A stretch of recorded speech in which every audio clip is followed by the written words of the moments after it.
नमस्कार विद्यार्थी मित्रांनो, मी प्रोफेसर एन बी चाटे आपलं सहर्ष स्वागत करतो आजच्या या इलेक्ट्रिकल अँड इलेक्ट्रॉनिक्स मेजरमेंटच्या 6व्या लेक्चरमध्ये. ठीक आहे विद्यार्थी मित्रांनो, आपण मागच्या लेक्चरमध्ये essential torques in and indicating instruments पाहिले. 3 टाईपचे टॉर्क्स आपण पाहिले. तिन्ही टॉर्कच्या डेफिनेशन्स पाहिल्या. त्यामध्ये पहिला आहे डिफ्लेक्टिंग टॉर्क, दुसरा आहे कंट्रोलिंग टॉर्क. ठीक आहे. नंतर या कंट्रोलिंग टॉर्क प्रोड्यूस करण्याच्या 2 मेथड्स आपण पाहिल्या लास्ट लेक्चरमध्ये. त्यामध्ये पहिली आहे स्प्रिंग कंट्रोल मेथड आणि दुसरी आहे ग्रॅव्हिटी कंट्रोल मेथड. ठीक आहे. याचे आपण ऍडव्हान्टेजेस आणि डिसएडव्हान्टेजेस लास्ट लेक्चरमध्ये पाहिले. नंतर आपण डॅम्पिंग टॉर्क पाहिला, त्याची डेफिनेशन पाहिली होती. ठीक आहे.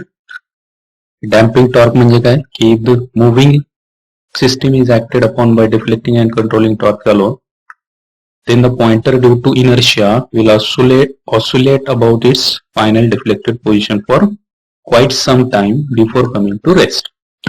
मूविंग सिस्टम जो है, मूविंग सिस्टम पे अगर deflecting and controlling torque act हो रहे हैं अलोन में, then the pointer due to inertia, वहां का पॉइंटर जो है वो इनर्शिया की वजह से उसके फाइनल डिफ्लेक्टेड पोजीशन पे वो ऑसिलेट होते रहता है कुछ देर के लिए बिफोर कमिंग टू रेस्ट. ठीक है. तो ये दिस इज ऑफन अनडिजायरेबल. तो ये अनडिजायरेबल होता है because it makes difficult to obtain quick and accurate readings. ये अनडिजायरेबल होता है, उसकी वजह से अपने को यहाँ पे रीडिंग्स लेने में, रीडिंग्स क्विक और एक्यूरेट रीडिंग्स लेने में हमें डिफिकल्टी आ जाती है. तो उसकी वजह से ये अनडिजायरेबल है. ठीक है, समझ लो. नंतर तीसरा पॉइंट दिला होता, in order to avoid these oscillations of the pointer and to bring it quickly to its final deflected position, damping torque is provided in the indicating instrument. आता हे ऑसिलेशन्स आपल्याला जे आहेत पॉइंटरचे ते अवॉइड करण्यासाठी आणि त्या पॉइंटरला आपल्याला फायनल डिफ्लेक्टेड पोजिशन वरती ब्रिंग बॅक करण्यासाठी क्विकली आपल्याला डॅम्पिंग टॉर्क इथं प्रोव्हाइड करणं इंडिकेटिंग इंस्ट्रूमेंट मध्ये गरजेचं असतं. ठीक है, समझ में आया ये पॉइंट. ठीक है, ये जो ऑसिलेशंस है पॉइंटर के, उनको अवॉइड करने के लिए और पॉइंटर को फाइनल डिफ्लेक्टेड पोजीशन पे क्विकली ब्रिंग करने के लिए, ले जाने के लिए वहां पे हमें क्या करना होता है, डैम्पिंग टॉर्क प्रोवाइड करना होता है इंडिकेटिंग इंस्ट्रूमेंट. ठीक है. तो इसके 3 टाइप्स मैंने बोले थे आपको लास्ट लेक्चर में. डैम्पिंग के 3 टाइप्स है. उसमें फर्स्ट होता है एयर फ्रिक्शन डैम्पिंग, सेकंड होता है eddy current damping and third होता है fluid friction damping. So let's see one by one. ठीक है, पहले देखेंगे अपन air friction damping. So air friction damping uses either aluminium piston और वेन. यहाँ पे एयर फ्रिक्शन डैम्पिंग में क्या होता है, एक तो एल्यूमिनियम पिस्टन यूज होता है, यहाँ पे आपको डायग्राम में दिखा है, ये पिस्टन यूज किया है यहाँ पे, या फिर वेन यूज होती है विच इज अटैच टू और mounted on the moving system. ठीक है, वो एल्यूमिनियम पिस्टन या फिर वेन जो है वो अटैच की होती है या फिर माउंट की होती है मूविंग सिस्टम के ऊपर and moves in an air chamber at one end. और वो मूव होती है एक एयर चेम्बर में. ये एयर चेम्बर है, आपको दिख रहा है यहाँ पे. ये एयर चेम्बर में ये पिस्टन क्या होता है, आपका मूव होता रहता है एक एंड के ऊपर. ठीक है, तो उसको बोलते हैं एयर फ्रिक्शन डॅम्पिंग. समझ में आया. एयर फ्रिक्शन डॅम्पिंग म्हणजे काय की एयर फ्रिक्शन डॅम्पिंग मध्ये आपण एकतर ऍल्युमिनियम पिस्टन किंवा एक व्हेन यूज करतो जी तिथल्या मूव्हिंग सिस्टीमला अटॅच केलेली असते किंवा त्या मूव्हिंग सिस्टीम वरती माउंट केलेली असते आणि तो पिस्टन किंवा ती व्हेन काय होत असते, एका एअर चेंबर मध्ये एका एंडला मूव्ह होत असते. ठीक आहे, तर इथं तुम्हाला डायग्राम मध्ये दिसतंय हे एअर चेंबर आहे, याच्यामध्ये हा पिस्टन आहे. हा पिस्टन आपला मूव्ह होत राहणार आहे, वरती आणि खाली होत राहणार आहे हा पिस्टन. ठीक आहे, हा स्पिंडल आहे आपला, हा पॉइंटर आहे and this is the calibrated scale. ठीक है, तो ये सिंपल डायग्राम है एयर फ्रिक्शन डैम्पिंग की. ठीक है, अभी इसमें पॉइंट्स है, उसके क्या क्या पॉइंट्स है वो देखेंगे one by one. A light aluminium frame और piston is attached to the moving system. हमने डायग्राम में भी देखा है, यहाँ पे एक लाइट एल्यूमिनियम फ्रेम या फिर पिस्टन को क्या करना है, अपने को मूविंग सिस्टम को अटैच करना है. ठीक है, ये आपका मूविंग सिस्टम है और उसको क्या किया है अपने एल्यूमिनियम फ्रेम या फिर एल्यूमिनियम पिस्टन को अटैच किया है मूविंग सिस्टम, ठीक है। Now this piston moves in an air chamber और सिलेंडर क्लोज्ड एट 1 एंड।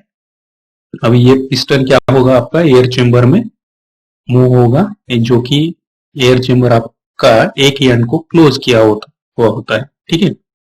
हे तुम्हाला दिसतंय इथं एअर चेंबर, हे एअर चेंबर या बाजूला आपल्या क्लोज केलेलं आहे, दिसतंय इथं तुम्हाला, आणि या एअर चेंबर मध्ये आपला पिस्टन काय होत राहणार आहे, मूव्ह होत राहणार आहे, ठीक आहे। या एअर चेंबर मध्ये किंवा सिलेंडर मध्ये तुम्ही म्हणू शकता त्याला, ठीक आहे। Now at the time of oscillations of the moving system, जेव्हा मूव्हिंग सिस्टीमचे ऑसिलेशन्स होतील, ठीक आहे, और pointer about it's final steady state, किंवा आपला पॉइंटर आपल्या फायनल स्टेडी स्टेट पोझिशनला जेव्हा येईल, then if the piston is moving in to the chamber, जर आपला पिस्टन मूव्ह होत असेल चेंबर मध्ये, then the trapped air gets compressed, ठीक आहे। त्यावेळेस आपली एअर काय होणार आहे, त्या चेंबर मध्ये कॉम्प्रेस होणार आहे। जेव्हा जर आपला पिस्टन त्या चेंबर मध्ये जर मूव्ह झाला, तर ट्रॅप्ड एअर म्हणजे बाहेरून घेतलेली, बाहेरून आलेली जी हवा असणार आहे या चेंबर मध्ये, ती हवा काय होणार आहे आपली इकडे कॉम्प्रेस होणार आहे, ठीक आहे।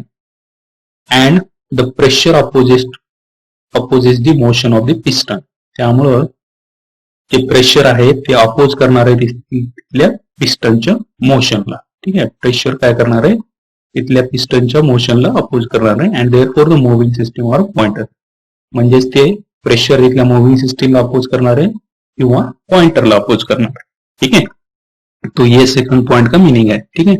क्या बोला मैंने मीनिंग सेकंड पॉइंट का, at the time of oscillations of the moving system, जब मूविंग सिस्टम के ऑसिलेशंस हो रहे हैं अपने, या फिर पॉइंटर आपका फाइनल स्टेडी स्टेट पे है, और अगर आपका पिस्टन मूव हो रहा है चेंबर में, तब वहां पे जो ट्रैप्ड एयर है, जो एयर ट्रैप होता है एयर चेंबर में, ठीक है, वो ट्रैप्ड एयर क्या होती है आपकी कॉम्प्रेस होती है, and the pressure opposes the motion of the piston, और वहां पे प्रेशर क्रिएट होता है, वो प्रेशर से क्या होता है, पिस्टन का जो मोशन है उसको अपोजिशन क्रिएट होता है, यानी कि आपके मूविंग सिस्टम को अपोजिशन क्रिएट होता है, या फिर पॉइंटर को आपकी अपोजिशन क्रिएट होता है, ठीक है।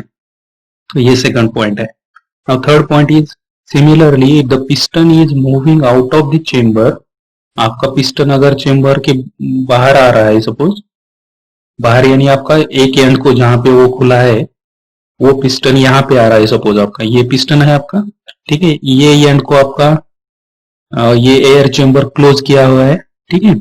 अभी ये पिस्टन अगर आउट ऑफ द चेंबर आ रहा है, यानी इधर आ रहा है, ये नीचे आ रहा है ऐसा पिस्टन, ठीक है, तब क्या होता है, if the piston is moving out of the chamber, then the pressure in the closed chamber falls, तब आपका जो प्रेशर रहेगा वो क्लोज चेंबर में, वो प्रेशर क्या हो जाएगा आपका फॉल हो जाएगा, यानी कम होगा वहां पे प्रेशर, एंड बिकम्स लेस, और वो लेस हो जाएगा then the air pressure, air pressure से वो लेस हो जाएगा on the outer part of the piston, ठीक है। जो भी आउटर पार्ट रहेगा पिस्टन का, उसके आउटर पार्ट पे आपका जो प्रेशर रहेगा वो एयर प्रेशर से क्या हो जाएगा आपका लेस हो जाएगा, ठीक है।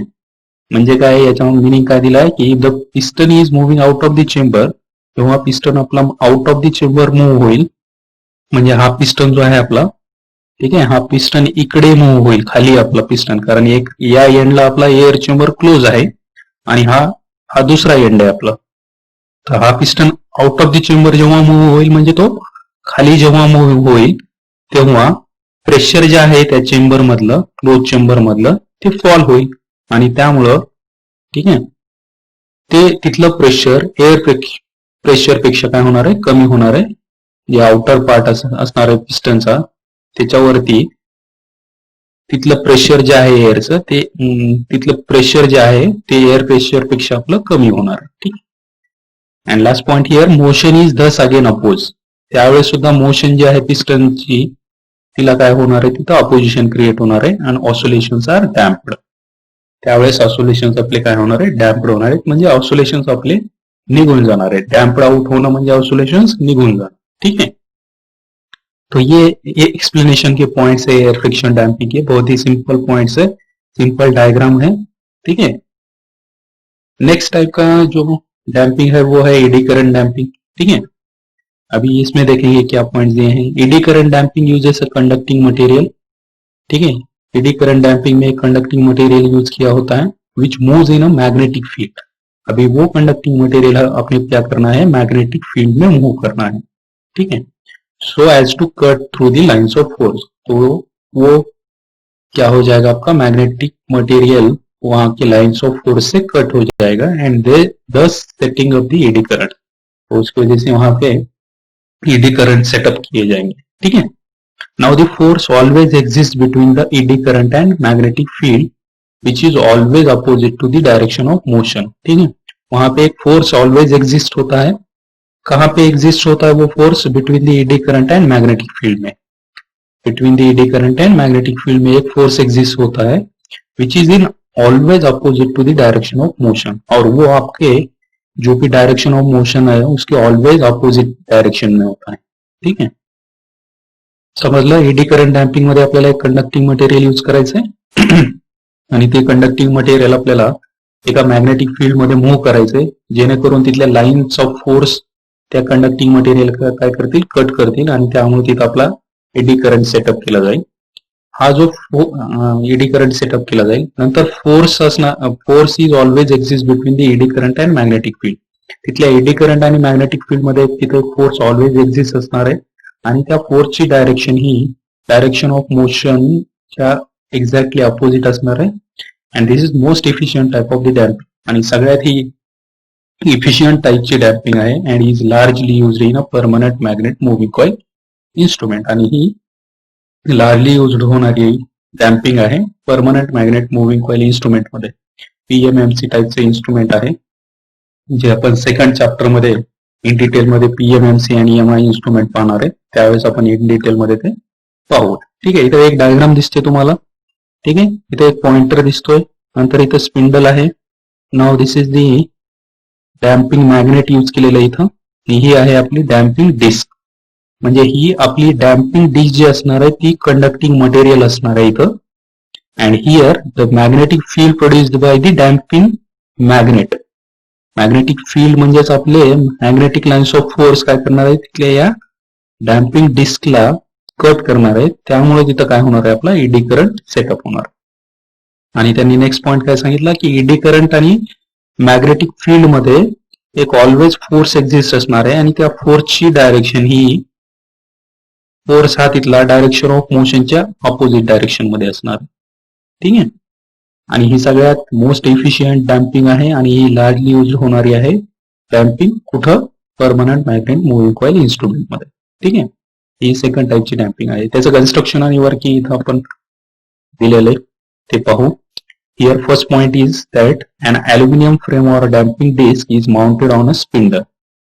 एक अल्युमिनियम फ्रेम किंवा एक डॅम्पिंग डिस्क हे दिसते तुम्हाला इथं डायग्राम मध्ये। एक अल्युमिनियम फ्रेम आहे किंवा डॅम्पिंग डिस्क आपण कुठं माउंट केलेली, ती स्पिंडल वरती माउंट केलेली and free to rotate in the magnetic field produce by the damping magnet. आणि ती आपली डिस्क जी असणार आहे, ठीक आहे, ही जी डिस्क असणार आहे ही डिस्क फ्री टू रोटेट असणार आहे। ठीक आहे, कुठं रोटेट होणार आहे, ही या डॅम्पिंग मॅग्नेटनं जी मॅग्नेटिक फील्ड प्रोड्यूस केलेली त्या मॅग्नेटिक फील्ड मध्ये ही डॅम्पिंग डिस्क आपली फ्री टू रोटेट असणार आहे, म्हणजे ती फ्री मध्ये रोटेट होणार आहे।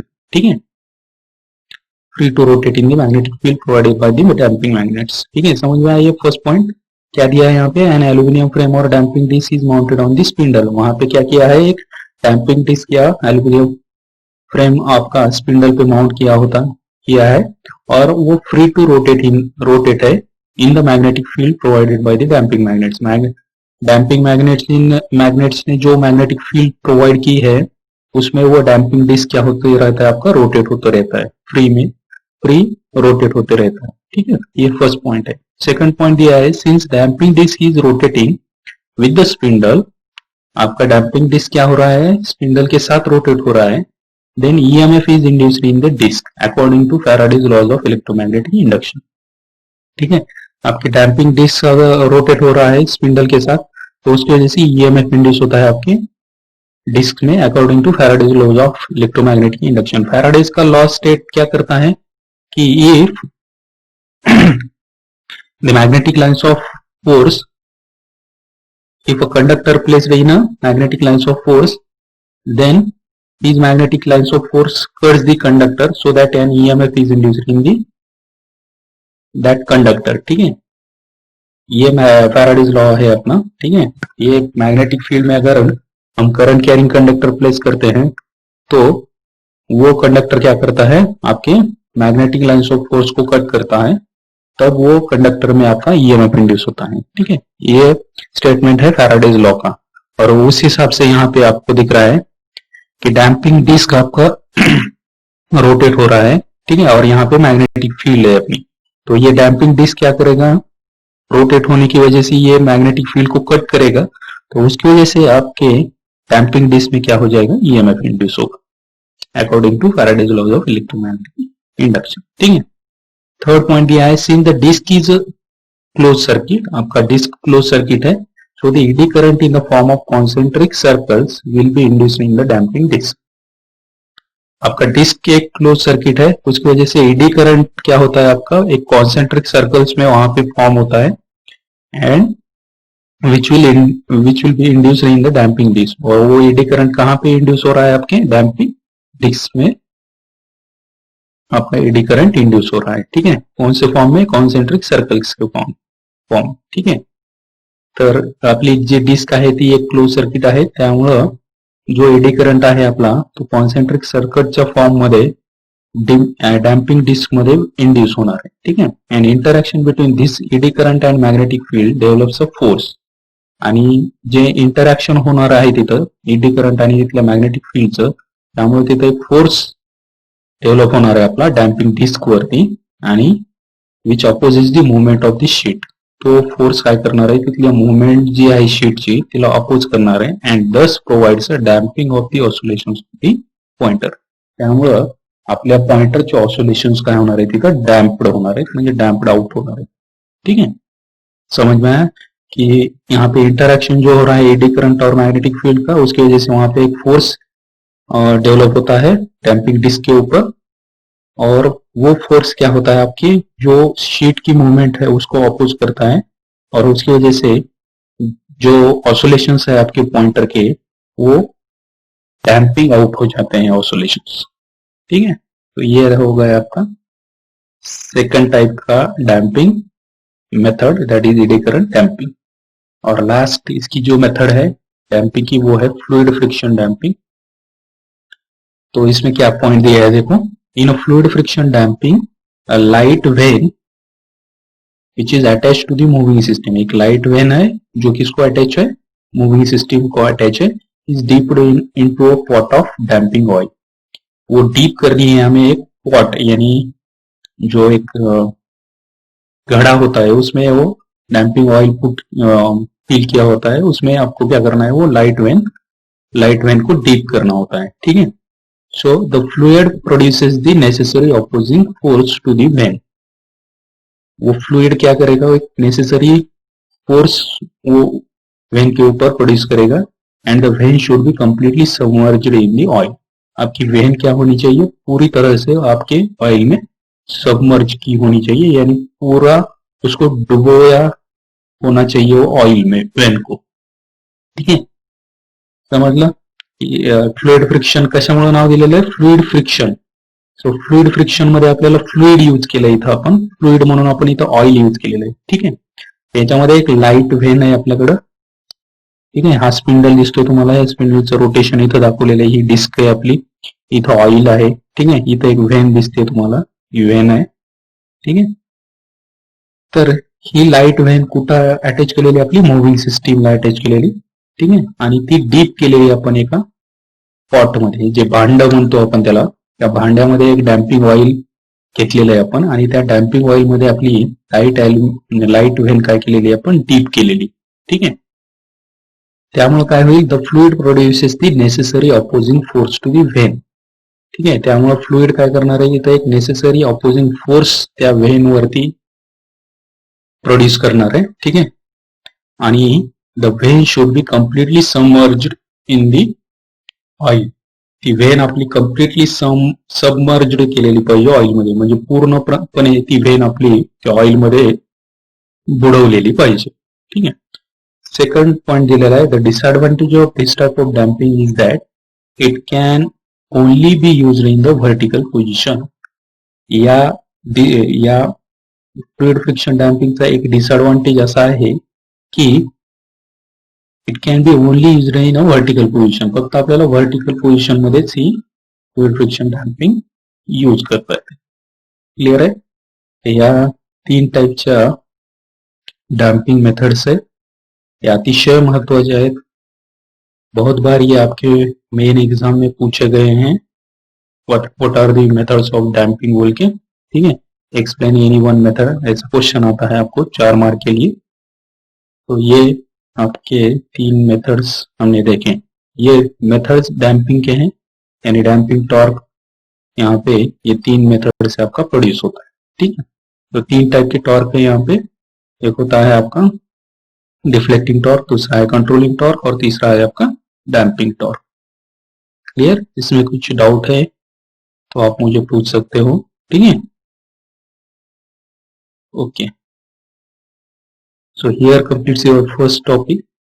That is the name of your first topic is the fundamentals of measurement. ठीक है, तो यहाँ का फर्स्ट चैप्टर खत्म हो जाता है. ठीक है, एक बार फिर से आप अपने को ओवरलुक करना है क्या क्या पढ़े हैं अपन अभी तक फर्स्ट चैप्टर में. ठीक है, पहले तो अपन ने मेजरमेंट की डेफिनेशन देखी थी, उसके बाद नेसेसिटी देखी, उसके बाद स्टैंडर्ड का डेफिनेशन देखा था, कैरेक्टरिस्टिक्स देखे थे, कुछ कैलिब्रेशन है, कैलिब्रेशन की नीड क्या है ये भी देखा था, फंडामेंटल क्वांटिटीज देखे थे कुछ, measurement, accuracy, precision, repeatability, reproducibility, then drift, span, sensitivity, resolution, dead zone, बैकक्लैश.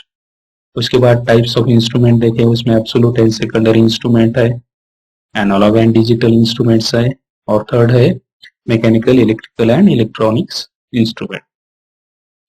एक कंपैरिजन देखे थे अपने एब्सोल्यूट एंड सेकेंडरी इंस्ट्रूमेंट का, देन एनालॉग एंड डिजिटल का कंपैरिजन देखे, एरर देखें, एरर के टाइप्स देखे, static error, gross error, systematic error and random error, sources देखे एरर के. उसके बाद essential torques in indicating instruments देखे, deflecting torque, controlling torque. Controlling torque produce करने के 2 मेथड्स है, एक है स्प्रिंग कंट्रोल मेथड, दूसरा है आपका gravity control method, and third type का जो टॉर्क है वो है damping torque. Damping torque produce करने की 3 मेथड्स है, एक है एयर फ्रिक्शन डैम्पिंग, दूसरा है eddy current damping and third है फ्लूइड फ्रिक्शन डैम्पिंग. क्लियर है. तो यहाँ तक अपने सिलेबस अपने फर्स्ट चैप्टर का देखा है. ठीक है, ये फर्स्ट चैप्टर में आपको किसी को भी डाउट्स है तो आप मुझे कभी भी पूछ सकते हैं. ठीक है, ये छोटा सा चैप्टर है अपना, इसका वेटेज आपको ऑलरेडी सिलेबस में मैंने बोला था आपको कितना वेटेज के लिए और कितने आवर्स लगते हैं अपने को ये पढ़ाने के लिए. ठीक है, अभी जो टाइप्स ऑफ एरर्स है उसके एक फॉर्मूला देखा था अपने छोटे से. ठीक है, एब्सोल्यूट एरर का, परसेंटेज एरर का फॉर्मूला देखे थे. उसके एग्जाम में कभी कभी बार 2 मार्क के लिए क्वेश्चंस आता है, प्रॉब्लम सॉल्व करो बोल के. ठीक है, तो 1-2 प्रॉब्लम हम नेक्स्ट लेक्चर में वो उसके देखेंगे, एरर्स के जो फॉर्मूले देखे थे उसके ऊपर 1-2 फॉर्मूले एग्जांपल्स अपन सॉल्व करके देखेंगे उसमें. ठीक है, सो we'll stop here, we'll meet in the next lecture again. ठीक है, thank you very much for watching this video again. ठीक, अगर आपको मेरे वीडियो में कुछ डाउट है तो अभी आप कभी भी मुझे पूछ सकते हैं. ठीक है, अगर आपको वीडियो अच्छे लग रहे हैं तो मेरे चैनल को सब्सक्राइब कीजिए. इलेक्ट्रीफाई एकेडमी बोल के जो चैनल मैंने क्रिएट किया है उसको सब्सक्राइब कीजिए. ठीक है, वीडियोस को लाइक कीजिए और शेयर भी कीजिए. ठीक है, थैंक यू वेरी मच.